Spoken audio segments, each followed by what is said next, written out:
Hello friends, I am Umesh Sirgari, lecturer at SPM Polytechnic Kumte Solapur. विद्यार्थी मित्रांनो, आपण जर तुम्ही आपला जो कोर्स आहे मेकॅनिकल इंजिनिअरिंग अँड मेजरमेंट या कोर्सचे लास्ट व्हिडिओ बघितलात तर त्या व्हिडिओमध्ये आपण आपला जो फर्स्ट चॅप्टर आहे इंट्रोडक्शन टू मेजरमेंट याबद्दल डिस्कस केलेला आहे.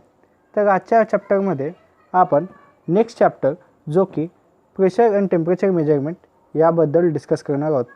तर आजच्या व्हिडिओमध्ये आपण प्रेशर मेजरमेंटचे कोणकोणते डिव्हाइसेस आहेत आणि त्यापैकी मॅकलॉड गेज जो की व्हॅक्यूम प्रेशर मेजरमेंट करण्यासाठी यूज केला जातो त्याबद्दल स्टडी करणार आहोत. पहिला, प्रेशर म्हणजे काय? Pressure is the force applied perpendicular to the surface of the object per unit area. म्हणजे काय हो, जर तुम्ही बघितलात की जेव्हा तुम्ही एखादी फोर्स अप्लाय करता एखाद्या बॉडीवरती, मग तो जो फोर्स आहे तो जो डिस्ट्रीब्यूट होतो फोर्स एंटायर जो तुमचा एरिया असतो त्यावरती डिस्ट्रीब्यूट होतो. मग तो फोर्स जे डिस्ट्रीब्यूट झालेला आहे, मग तो जो फोर्स आहे तो पर युनिट एरिया प्रत्येक युनिट एरियामध्ये किती फोर्स डिस्ट्रीब्यूट झालेला आहे किंवा प्रत्येक युनिट एरियावरती किती फोर्स अप्लाय होत आहे यालाच प्रेशर असे म्हणतात. म्हणजे प्रेशर म्हणजे काय की जेवढा फोर्स जे फोर्स डिस्ट्रीब्यूट झालेला असतो बॉडीवरती पर युनिट एरियावरती केवढा फोर्स अप्लाय होतो त्यालाच प्रेशर असे म्हणतात. मग प्रेशरचा युनिट जर तुम्ही बघितलात, pressure is equal to force per unit area. म्हणजे एरिया जर तुम्ही प्रेशरचा युनिट बघितलात तर न्यूटन पर मीटर स्क्वेअर किंवा न्यूटन पर एम स्क्वेअर. जर तुम्ही बघितला स्ट्रेस जो असतो आपला तो देखील सेम युनिटचा असतो. म्हणजे स्ट्रेस जो आहे, स्ट्रेस जेव्हा आपण म्हणतो stress is equal to force upon the area. पण स्ट्रेस आणि प्रेशरमध्ये नेमका डिफरन्स काय? तर स्ट्रेस जे आहे ते इंटरनल रेजिस्टिंग फोर्समुळं जनरेट होत असतो आणि प्रेशर जो आहे तो एक्सटर्नली परपेंडिक्युलर फोर्समुळं येत असतो. म्हणजे जेव्हा बॉडीवरती जेव्हा स्ट्रेस येतो असं म्हणतो आपण, म्हणजे ॲक्च्युली काय होतं, जेव्हा तुम्ही एखाद्या बॉडीला फोर्स देता, एखाद्या बॉडीला तुम्ही फोर्स अप्लाय करता एखाद्या बॉडीवरती, तेव्हा बॉडीमध्ये त्या फोर्सला अपोज करण्यासाठी रजिस्टिंग फोर्स म्हणजे बॉडीतून रजिस्टिंग फोर्स अप्लाय होत असतात. म्हणजे त्याला अपोज करत असतात त्या एक्सटर्नल फोर्सला. मग जो रजिस्टिंग फोर्स असतात ते पर युनिट एरिया त्याची मॅग्निट्यूड जेवढी असते पर युनिट एरिया तर त्याला स्ट्रेस असे म्हणतात. म्हणजे स्ट्रेस जे आहे ते इंटरनल रजिस्टिंग फोर्समुळं जनरेट होतो आणि प्रेशर जे आहे तो एक्सटर्नल परपेंडिक्युलर फोर्समुळं क्रिएट होतो. हे मेन डिफरन्स आहे प्रेशर आणि स्ट्रेसमध्ये. तर तुम्ही बघितलात आज जर तुम्ही डायग्राम बघितलात प्रेशरचा, तर यामध्ये काय काय दिसालं तुम्हाला? झिरो प्रेशर म्हणा किंवा absolute pressure, gauge pressure, vacuum pressure वगैरे. म्हणजे नेमकं हे सगळे नेमके काय आहेत? म्हणजे पहिला ॲब्सोल्यूट झिरो प्रेशर. आता ॲब्सोल्यूट झिरो प्रेशर म्हणजे काय? हा जो तुम्हाला लाईन दिसत आहे ॲब्सोल्यूट झिरो प्रेशरची लाईन आहे.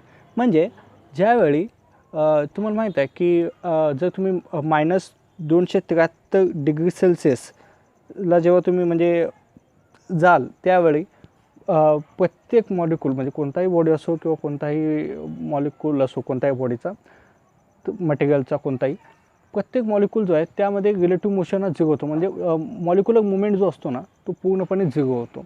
मग अशा वेळी मॉलिक्युलर मुवमेंट झिरो असतो त्यावेळीचा जो टेम्परेचर असतो तो -273 केल्विन असतो. आणि जर तुम्ही -273 डिग्री सेल्सिअस असतो आणि केल्विनमध्ये बघितलात तर kelvin is equal to 0 kelvin इतका असतो. तर त्यावेळी जो प्रेशर असतो म्हणजे त्यावेळी जे प्रेशर असतो त्या प्रेशरला ॲब्सोल्यूट झिरो प्रेशर म्हणतात. म्हणजे ॲब्सोल्यूट झिरो प्रेशर म्हणजे काय? Pressure at which the molecular movement there is no any molecular movement. म्हणजे it is actually at the 0 kelvin. मग त्यावेळी जो प्रेशर असतो त्याला म्हणतात ॲब्सोल्यूट झिरो प्रेशर. मग आता हे झालं ॲब्सोल्यूट झिरो प्रेशरबद्दल. नेक्स्ट आहे ॲब्सोल्यूट प्रेशर. आता ॲब्सोल्यूट प्रेशर म्हणजे काय? जेव्हा तुम्ही प्रेशर मेजर करत असता पण with reference to absolute zero pressure. म्हणजे ॲब्सोल्यूट झिरो प्रेशरला तुम्ही रेफरन्स देऊन जेव्हा तुम्ही प्रेशर मेजरमेंट करत असता, सपोज समजा एखादी पाईपमध्ये एखादी फ्लूइड फ्लो होत आहे मग तुम्ही त्याची प्रेशर त्या फ्लुइडचं प्रेशर मेजर करत आहात, पण रेफरन्स कोणाला धरून? झिरो प्रेशर, म्हणजे ॲब्सोल्यूट झिरो प्रेशरला रेफरन्स धरून तुम्ही याची प्रेशर मेजर करालात. मग या दोघांमधला जो प्रेशर डिफरन्स असतो ॲब्सोल्यूट झिरो प्रेशर आणि जे तुम्ही मेजर केलेलं प्रेशर, तर याला म्हणायचं ॲब्सोल्यूट प्रेशर. म्हणजे ॲब्सोल्यूट झिरो प्रेशर आणि जो तुम्ही मेजर केलेला प्रेशर आहे, या दोघांमधल्या डिफरन्सला म्हणायचं ॲब्सोल्यूट प्रेशर. मग आता ॲटमॉस्फेरिक प्रेशर म्हणजे काय? हा जर तुम्ही बघितलात ॲटमॉस्फेरिक प्रेशर लाईन दिसत आहे, डॉटेड लाईन. मग आता ॲटमॉस्फेरिक प्रेशर म्हणजे काय? तर जे आपलं इन्व्हायरमेंट आहे, जे आपलं इन्व्हॉल्प आहे अर्थच्या सराउंडिंग, ते इन्व्हॉल्प जे आहे ते समथिंग काही फोर्स एक्झर्ट करत असतो प्रत्येक एलिमेंटवरती. मग त्यामुळं काय होतं, फोर्समुळं पर युनिट एरिया जर आपण काढलो तर जो प्रेशर अप्लाय करत आहे इन्व्हायरमेंट, तर त्याला म्हणायचं त्याला म्हणायचं इन्व्हायरमेंटल प्रेशर.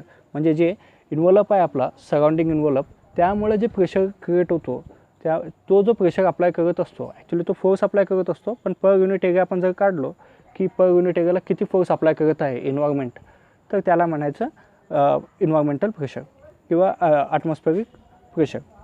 मग तुम्हाला माहिती आहे ॲटमॉस्फेरिक प्रेशर किती असतो? 760 mm मर्क्युरी इतका असतो. एच जी जो असतो 760 mm असतो किंवा 76 सेंटीमीटर असे देखील तुम्ही म्हणता, म्हणजे equal to 1 bar, near about 1 bar pressure हा एन्व्हायरमेंटचा असतो. तर आता गेज प्रेशर म्हणजे काय? नेक्स्ट आहे गेज प्रेशर. गेज प्रेशर म्हणजे काय? सेम आता जसं आपण ॲब्सोल्यूट प्रेशर बघितलो तसाच ज्यावेळी तुम्ही एखादं फ्लोईंग फ्लुइडचं किंवा एखादं फ्लुइडचं प्रेशर मेजर करत असता, पण विथ रिफरन्स टू ॲटमॉस्फेरिक जर तुम्ही मेजर करत असाल, विथ रिफरन्स टू ॲटमॉस्फेरिक जर तुम्ही मेजर करत असाल, म्हणजे the difference between the measured pressure, जे तुम्ही मेजर केलेलं आहे measured pressure and the atmospheric pressure तुम्हाला माहीत आहे 1 बार. मग या दोघांमधलं जेव्हा तुम्ही डिफरन्स काढत असता किंवा जे मेजर केलेलं प्रेशर आहे ते with reference to atmospheric pressure तुम्ही मेजर करत असता, त्याला गेज प्रेशर असे म्हणतात. आता जर फॉर एक्झाम्पल तुम्ही बघितलात, तुमचे जे बर्डाउन ट्यूब वगैरे असतात, तुम्ही त्यातनं प्रेशर मेजर करत असता. आता ते बर्डाउन ट्यूब गेज प्रेशर आहे का ॲब्सोल्यूट प्रेशर गेज आहे, हे कसं ओळखायचं? तर सपोज समजा तुमचा बर्डाउन ट्यूब आहे, तुम्ही बर्डाउन ट्यूबला कोणताच इनपुट दिला नाही आणि ते ॲटमॉस्फेअरला ठेवला, म्हणजे ॲटमॉस्फेअरला ओपन ठेवलात. मग बर्डाउन ट्यूबचा जो पॉईंटर असतो, इनपुट नसल्यामुळे जर ते सपोज समजा 0वरती असेल, तो इनपुट नसताना 0वरती असेल, पण ॲटमॉस्फेअर कंडिशनला असताना तो 0 दाखवत असेल, मग काय असल्याने तो जो आहे तो गेज प्रेशर दाखवत आहे. म्हणजे गेज प्रेशर काय? Difference between the atmospheric pressure आणि मेजर्ड प्रेशर. आता मेजर प्रेशर पण तेच आहे आणि ॲटमॉस्फेरिक प्रेशर पण तेच आहे, म्हणून तो 0 दाखवत असतो. आणि जर तुम्ही त्यावरती जर रिडिंग घेतलात तसल्या मेजरमेंटवरती, सपोज समजा तो तुम्हाला 2 बार प्रेशर दाखवत आहे, 2 बार प्रेशर हे काय झालं? हो, गेज प्रेशर झाला, म्हणजे विथ रिफरन्स टू ॲटमॉस्फेअर. आता 2 बार प्रेशर जे आहे, तो 2 बार प्रेशर हा जो आहे, एकच मिनिट, 2 बार प्रेशर जो आहे तो difference between the atmospheric pressure and the gauge pressure असा आहे. जर तुम्ही ॲब्सोल्यूटमध्ये कन्वर्ट करणार असाल त्याला, मग तुम्हाला काय करावं लागेल? प्लस तुम्हाला जो ॲटमॉस्फेरिक प्रेशर आहे तो ॲड करावा लागेल. आता ॲटमॉस्फेअर किती असतो? 1 बार. मग तुम्ही ॲब्सोल्यूटमध्ये बघितलात तर किती असणार होते? 2 + 1 = 3 बार तो ॲब्सोल्यूट प्रेशर असणार. आता जो गेज प्रेशर आहे तो 2 टाईपचे असतात, एक पॉझिटिव्ह गेज प्रेशर, एक निगेटिव्ह गेज प्रेशर. म्हणजे ॲटमॉस्फेरिक प्रेशरपेक्षाही जास्त असेल, जर तुम्ही मेजर केलेला एखाद्या फ्लुइडची प्रेशर जर ॲटमॉस्फेरिक प्रेशरपेक्षाही जास्त असेल, 1 बार प्रेशरपेक्षाही जास्त असेल, तर त्याला पॉझिटिव्ह गेज प्रेशर असे म्हणतात. आणि सपोज समजा तुम्ही जे मेजर केलेली फ्लुइडची प्रेशर आहे तो ॲटमॉस्फेरिकपेक्षाही कमी असेल, तर त्याला व्हॅक्यूम प्रेशर असे म्हणतात. किंवा निगेटिव्ह गेज प्रेशर असे देखील म्हणतात. म्हणजे गेज प्रेशर जे आहे तो पॉझिटिव्ह पण असू शकतो, निगेटिव्ह पण असू शकतो. पॉझिटिव्ह गेज प्रेशर जेव्हा निगेटिव्ह गेज प्रेशर असेल त्याला व्हॅक्यूम गेज प्रेशर असे म्हणतात. पण ॲब्सोल्यूट प्रेशर जो आहे तो ऑलवेज पॉझिटिव्ह असतो. का? म्हणजे त्याचा रेफरन्स जो आहे तो ॲब्सोल्यूट 0 प्रेशर आहे, त्याच्या खाली कोणताच प्रेशर नसतो कोणत्याही बॉडीचा किंवा कोणत्याही फ्लुइडचा. हे झालं बेसिक इन्फॉर्मेशन प्रेशरबद्दल, म्हणजे व्हॅक्यूम प्रेशर म्हणजे काय, गेज प्रेशर म्हणजे काय. आणि आपले जे मॅक्सिमम सगळे इन्स्ट्रुमेंट असतात तो मॅक्सिमम गेज प्रेशर मेजर करत असतात. का? म्हणजे ते ॲटमॉस्फेरिक प्रेशरला ते रेफरन्स ॲटमॉस्फेरिक प्रेशरपासून मेजर केलेलं असतात, म्हणजे ॲटमॉस्फेरिक प्रेशरला ते 0 असे कन्सिडर केलेला असतो.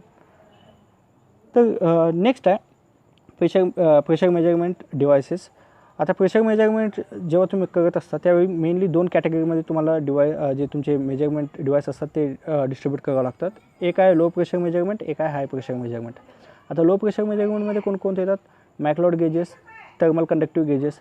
थर्मल कंडक्टिव्ह गेजेसमध्ये पण 2 आहेत, एक फिरानी गेज आणि एक थर्मोकपल आणि एक आयनाइज्ड गेज आहे. आणि हाय प्रेशर गेजमध्ये जर तुम्ही बघितलात तर त्यामध्ये डिपेंडेंट ऑन इलेस्टिक एलिमेंट्स, म्हणजे इलास्टिक जे फ्लेक्झिबिलिटी असतात, तुम्हाला माहीत आहे इलास्टिसिटी कसा असतो बॉडीचा, इलास्टिसिटीवरती जे डिपेंडिंग असतात लाईक बर्डॉन ट्यूब म्हणा किंवा ब्लो टाईप आणि डायफ्राम म्हणा किंवा आणि मग सेकंड आहे फिजो इलेक्ट्रिक प्रेशर गेज. तुम्हाला लास्ट टाईमला मी फिजो इलेक्ट्रिक ट्रान्झ्युसर कसा वर्क होतो ते सांगितलेलं होतं, त्यावरती तुमचा प्रेशर गेज ॲक्ट होत असतो. हे आहेत म्हणजे डिव्हायसेस आपण जे स्टडी करणार आहोत.